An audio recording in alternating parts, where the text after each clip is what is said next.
世内鬼，小妹叛变了。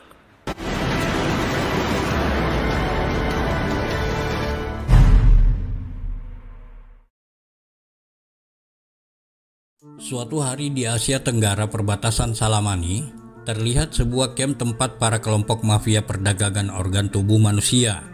Di sana saat itu akan direncanakan penangkapan bos besar pemimpin organisasi penyelamat dunia bernama Song Pan. Operasi ini dipimpin langsung oleh Jing Ming, dan di lapangan sudah bersiap penembak jitu senior Jing Tai yang sedang mengamati target dari kejauhan. Terlihat juga kegiatan di camp itu seorang dokter sedang mempersiapkan operasi terhadap salah satu anak yang menjadi korbannya. Saat bos dari penyelamat dunia muncul, Jing Tai mendapatkan perintah dari atasannya untuk mengeksekusi Song Pan. Namun Jing Tai justru menembak para dokter yang sedang akan melakukan operasi kepada anak itu. Akibatnya Song Pan berhasil lolos dari sergapan mereka.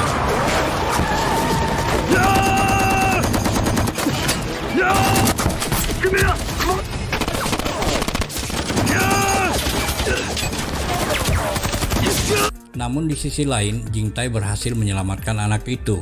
Kejadian ini tentu saja membuat Jing Ming marah kepada Jing Tai karena tidak mendengarkan perintahnya. 10 tahun kemudian, terlihat Jing Tai sedang berlatih dengan pimpinannya yaitu Jing Ming, lalu datang seekor ular kobra hendak menyerang Jing Tai. Dan tiba-tiba Xiang Mei, sniper junior murid Jing Ming juga, berhasil menembak ular itu tepat di depan Jing Tai. Setelah itu, kita diperlihatkan suasana latihan pasukan khusus di camp, di mana terlihat Xiang Mei adalah murid yang paling menonjol di antara semuanya.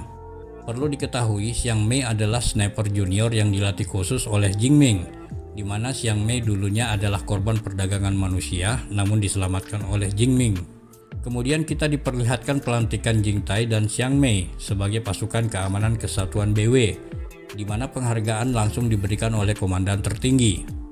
Beberapa bulan setelah pelantikan itu, pasukan keamanan kesatuan BW kembali mendapat misi untuk menangkap Song Pan, namun kali ini dipimpin langsung oleh komandan tertinggi, atasan Jing Ming. Dalam misi ini, Xiang Mei protes karena tidak dilibatkan dalam misi itu dengan alasan sudah ada Jing Tai.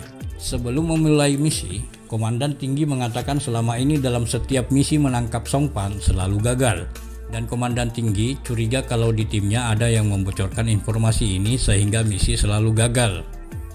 Namun hal ini membuat Jing Ming merasa tersinggung karena menganggap timnya yang dinilai seperti itu. Namun sebelum perintah diberikan, ternyata di lapangan sudah terjadi tembak-menembak antara pasukan keamanan dan kelompok Song Pan. Setelah markas dapat pesan dari Jing Tai bahwa musuh memiliki penembak jitu hingga aksi mereka ketahuan. Saat itu juga Jing Ming memerintahkan Jing Tai untuk mundur. Namun salah satu staf di markas terlihat merusak sinyal agar komunikasi terputus. Namun karena merasa ingin menebus kesalahannya 10 tahun yang lalu, yang pada saat itu dia meloloskan Song Pa, Jing Tai pun kembali tidak mendengarkan perintah Jing Ming. Mengetahui hal itu, tiba-tiba Jing Ming memerintahkan Xiang Mei untuk turun ke lapangan membackup Jing Tai. Namun komandan tinggi yang kelihatan curiga atas sesuatu terjadi, langsung meminta mereka untuk tetap berada di tempat dan tidak bisa keluar dari tempat itu untuk menjaga informasi agar tidak bocor ke musuh. Jelas hal ini membuat Jing Ming marah, namun karena ini perintah atasannya, terpaksa harus menurut. Setelah komunikasi kembali normal, Jing Tai melaporkan bahwa semua di lapangan sudah dilumpuhkan Jing Tai seorang diri, namun target Song Pa berhasil kabur. Mendengar hal itu, komandan tertinggi menyuruh Jing Tai untuk memeriksa kembali TKP untuk memastikan semuanya. Dan ternyata Jing Tai menemukan sebuah laptop yang masih aktif. Dan setelah dibuka, terdapat jadwal transaksi organisasi penyelamat dunia yaitu senjata, narkoba, dan organ tubuh manusia. Dan setelah diperiksa lebih lanjut, ternyata data Jing Ming di laptop itu sebagai informan mereka. Setelah mendengar hal ini, Jing Ming dan Xiang Mei pun menyerang pasukan dan komandan tinggi.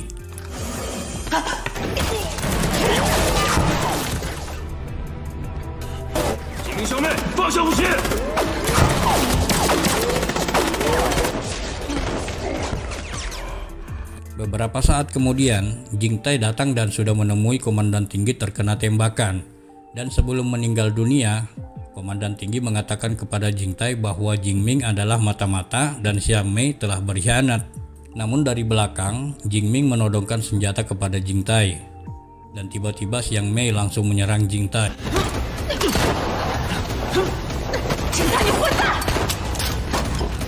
Dan akhirnya Jing Ming dan Jing Tai sama-sama terkena tembakan.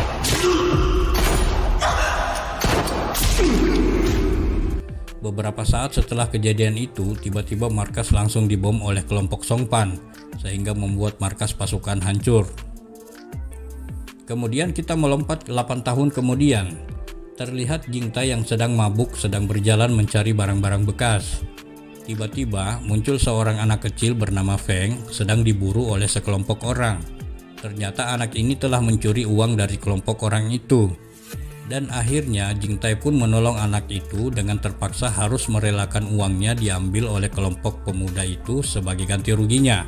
Dan Jing Tai pun langsung mendatangi Ibu Feng ke sebuah tempat hiburan malam bermaksud untuk meminta ganti uang yang telah diambil kelompok orang yang uangnya dicuri oleh Feng. Karena Ibu Feng tidak memiliki uang sebagai gantinya, Feng harus bekerja untuk Jing Tai sampai utangnya lunas. Dan akhirnya Feng tinggal bersama Jing Tai. Di sana, Feng bekerja membantu Jing Tai dan diajarkan memperbaiki elektronik. Semakin hari mereka berdua semakin akrab. Hingga suatu hari, Feng menemukan senjata Jing Tai yang disimpan di bawah lantai yang dikubur oleh Jing Tai beberapa tahun yang lalu. Scene berpindah di tempat Jing Ming, di mana terlihat Xiang Mei sedang membunuh salah seorang rekan bisnisnya yang sedang bersantai di kolam renang.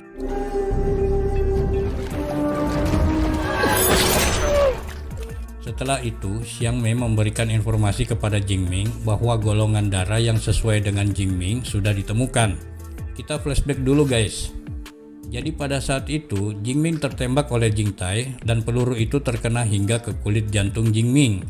Sehingga Jing Ming mengharuskan dirinya mengganti jantungnya dalam jangka waktu 5 tahun. Mulai saat itulah Jing Ming menyuruh semua anggotanya untuk mencari darah sesuai dengan darahnya. Di sini juga diperlihatkan bagaimana Jing Ming saat ia menyelamatkan Xiang Mei waktu masih kecil. Hal ini yang membuat Xiang Mei sangat menghargai dan melindungi Jing Ming. Dan sengaja Xiang Mei dididik secara khusus oleh Jing Ming agar bisa menjadi seperti itu. Kemudian kita pindah ke Jing Tai, di mana terlihat Jing Tai yang baru bangun tidur sedang mencari Feng. Tidak lama Feng muncul dan membawa makanan dan uang. Melihat hal itu, Jing Tai kemudian marah dan mengusir Feng karena telah dianggap kembali mencuri.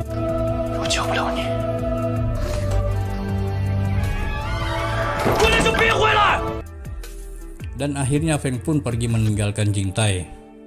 Setelah Jing Tai sadar bahwa ia telah melukai Feng dengan tangannya, Jing Tai pun langsung berlari mengejar Feng.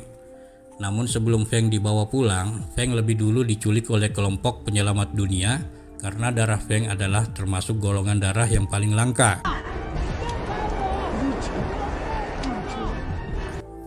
Setelah melihat Feng diculik oleh mereka, Jing Tai langsung pergi ke sebuah klinik kesehatan. Di sana Jing Tai menemukan data Feng yang ternyata memiliki golongan darah yang langka. Oleh karena itu, organisasi penyelamat dunia sangat menginginkan Feng. Setelah itu, Jing Tai menyekap seorang dokter untuk diambil keterangannya. Setelah mengetahui tempat Feng berada, Jing Tai pun segera menyusup ke tempat itu. Setelah melewati beberapa penjaga, Jing Tai berhasil masuk ke dalam ruangan dokter. Namun dokter ternyata curiga kepada Jing Tai, sehingga dokter langsung menyuntikkan obat bius ke tubuh Jing Tai. Namun beruntung Jing Tai yang kuat sehingga obat bius bekerja lambat di tubuhnya.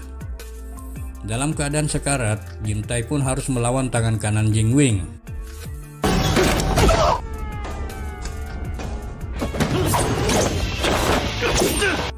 Namun Jing Tai berhasil kabur dari Cheng Long. Ternyata Jing Tai kabur ke tempat Ibu Feng, dan akhirnya Jing Tai dirawat oleh Ibu Feng yang kebetulan pernah menjadi perawat. Setelah Jing Tai sadar, Ibu Feng menanyakan di mana Feng berada, dan akhirnya Jing Tai pun menceritakan semuanya. Beberapa hari kemudian, Jing Tai yang sudah pulih dari lukanya mempersiapkan rencana balas dendam kepada organisasi penyelamat dunia. Terpaksa senjata yang telah lama dikubur kini diambil kembali oleh Jing Tai.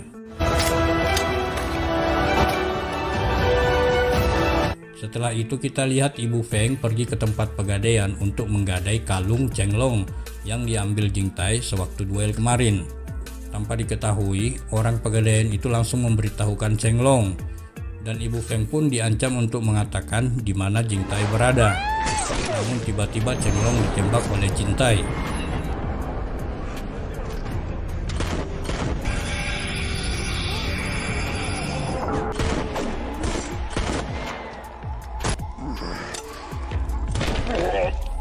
Kemudian Jing Tai mempergunakan Chenglong sebagai umpan untuk masuk ke markas organisasi penyelamat dunia. Setelah membereskan semua pengawal di sana, Jing Tai langsung menyuruh seorang akuntan untuk membekukan rekening Xiang Mei. Xiang Mei yang baru saja mengetahui hal itu langsung menghubungi akuntan itu, dan akhirnya Jing Tai pun berbicara dengan Xiang Mei. 我们做个交易吧，钱还有账目明细都在我手上。晚上12点，城东烂尾楼。 Setelah mengatur pertemuan mereka, tepat hari yang dijanjikan, terlihat Xiang Mei sedang bersiap-siap dengan senjatanya yang diarahkan ke Feng. Kemudian datanglah Ibu Feng menyamar sebagai Jing Tai. Namun Ibu Feng dan Feng ternyata langsung dikepung oleh anak buah Xiang Mei. Tapi tiba-tiba,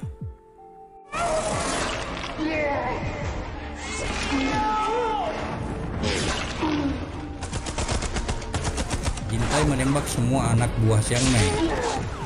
Melihat Ibu Feng disekap oleh Xiang Mei, Jing Tai membidik bagian bawah kursi Ibu Feng, dan secara bersamaan Xiang Mei pun menembak Jing Tai.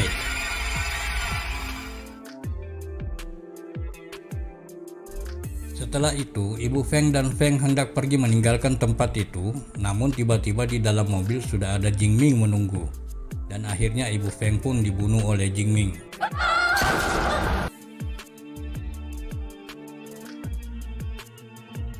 Setelah itu, Jing Tai yang baru saja datang mendapati Ibu Feng yang sudah tewas, bertepatan dengan Jin Ming yang sedang berada di dalam mobil meninggalkan tempat itu. Scene berpindah di markas Jing Ming, yang saat itu akan dilakukan pertukaran jantung dengan Feng. Namun Jing Tai tiba-tiba menembak Jing Ming, karena kaca pelindung markas terlalu kuat sehingga tidak dapat menembus kaca itu.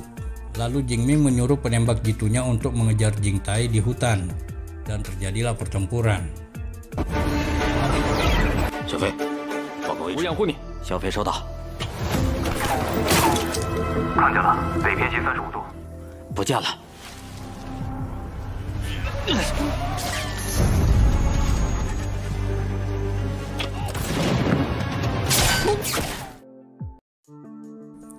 Setelah Jing Tai melumpuhkan sniper Jing Ming, terakhir Jing Tai langsung menjemput Feng. Namun tidak terlihat bahwa Jing Tai ingin membunuh Jing Ming, karena biar bagaimanapun Jing Ming adalah penyelamat Jing Tai. 这孩子跟你有什么关系？又是什么关系？ Namun akhirnya Jing Ming mati akibat jantungnya yang sudah tidak dapat bertahan lagi. Di adegan akhir terlihat Feng yang sedang berada di sekolah, dan saat Feng memanggil Jing Tai dengan kata ayah,